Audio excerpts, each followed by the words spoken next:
Hello বন্ধুরা, তোমরা সবাই কেমন আছো? আশা করি ভালো আছো, সুস্থ আছো। তো আমিও ভালো আছি। মৌসুমি অফিসিয়াল চ্যানেলে তোমাদের সবাইকে স্বাগত জানিয়ে আজকে চলে এলাম একটা দারুণ রেসিপি নিয়ে। তো চলো দেখো আজকে আমি কী বানাবো। তো দেখো এই যে ভেটকুল পাতা। তো তোমরা কারা কারা এরকম ভেটকুল পাতা খেতে ভালোবাসো আমাকে জানিও। তো আমার তো ভীষণ ভালো লাগে।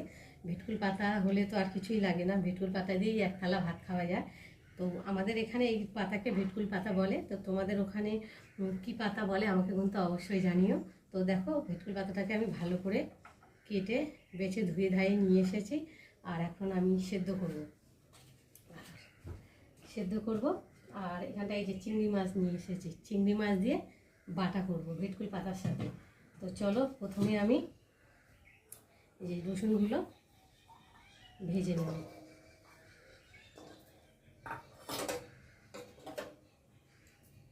আর দেখো রসুনের কোয়াটা দেখো কত বড়। এই দেখো রসুনের কোয়াটা ভালো করে ভেজে নেব। আর এই যে শুকনো লঙ্কা আর কালো জিরে ভেজে নেব। শুকনো লঙ্কা আর রসুনটাকে ভালো করে ভেজে নেব। কালো জিরেটা এখন দিলে মানে সময় লাগবে, তো একটু রসুনটা ভাজা ভাজা হতে, তার জন্যে এইটা কালো জিরেটা দেবো পরে। কালো জিরে দিলে সঙ্গে সঙ্গেই পুড়ে মতো যাবে, আর বেশি পুড়ে গেলে তেতো লাগে কালো জিরে, ওর জন্য কালো জিরেটা পরে দেবো। তো আজকের কী কী রান্না করবো এখনও ঠিকঠাক হয়নি, তো ভাবলাম আগে বাটাটাই তো বেশি কষ্টকর কাজ, তাই না? তো যাই হোক, বাটাটা হয়তো আমি করবো শিলে। আর যারা মিক্সচার আছে তারা মিক্সচার মেশিনে করে, কিন্তু মিক্সচার মেশিনে বাটাবুটি খেতে ভালো লাগে না। শিলে বাটা করলে খেতে তার টেস্টটা একটু অন্যরকম লাগে। ভেঙে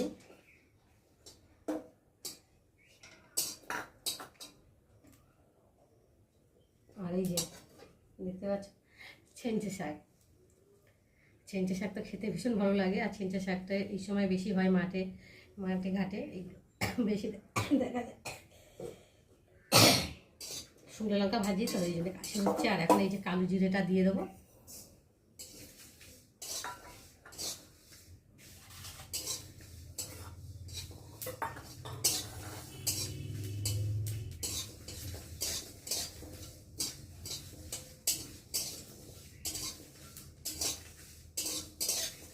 কালো জিরে আর শুকনো লঙ্কা রসুনটা ভালোভাবে ভাজা হয়ে গেছে। এখন আমি কড়া থেকে ঢেলে নিই।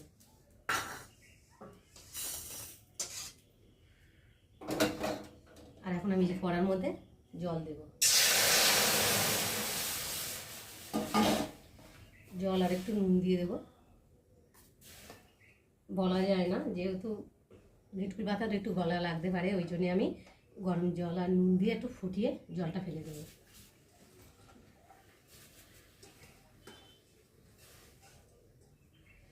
একটু ঢাকা দিয়ে দেবো। আর এই দেখো চিংড়ি মাছটা এখন এই পরের গ্যাসটা দিয়ে জ্বালিয়ে ভেজে নেব। তো চলো আমি এখন ভেজে নিই। আর এদিকে শাকটা সেদ্ধ, ভেটকুল পাতাটাকে ভালো করে জল ঝরিয়ে নিয়ে আসলাম সেদ্ধ করে। আর এখানটায় যে কালো জিরে রসুন শুকনো লঙ্কা ভেজে নিয়েছি, আর চিংড়ি মাছটা ভেজে নিয়ে এসেছি। আর এখন আমি ভেটকুল পাতা আগে বেটে নেব।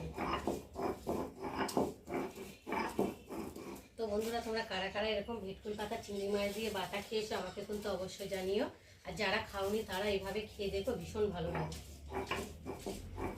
এই যে এক থালা ভাত খাওয়া হয়ে যাবে।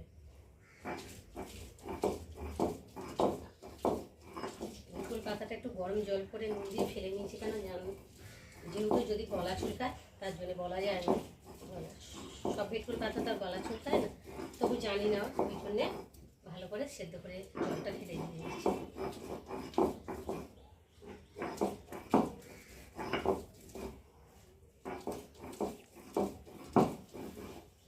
আর এখন এই যে এটা বেটে নেওয়ার সাথে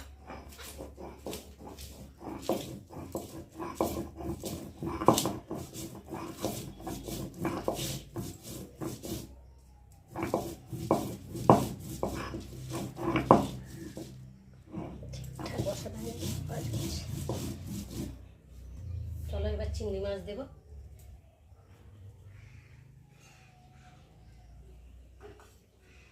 সবটা দেবো না, অল্প করেই দেবো।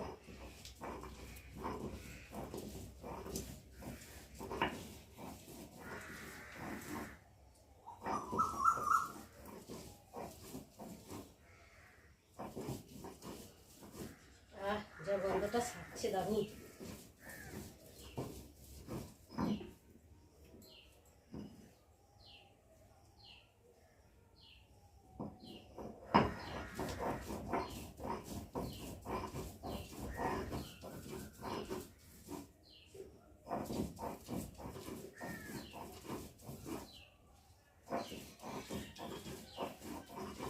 চলো বন্ধুরা বেটে নিই আবার।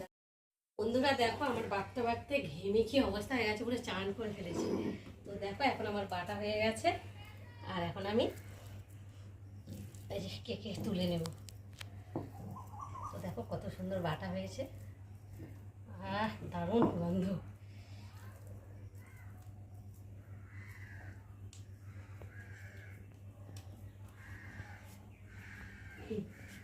কত সুন্দর লাগছে দেখো। না এখন খেয়ে নেবো, না না এখন তেল দিয়ে ভাজতে হবে। তো চলো। তো বন্ধুরা বেটে চলে এলাম, কড়াতে তেল দিয়েছি, আর এই তেলের উপরে এখন এই যে বাটাটা দিয়ে একটু ভালো করে নেড়ে চেড়ে দেবো।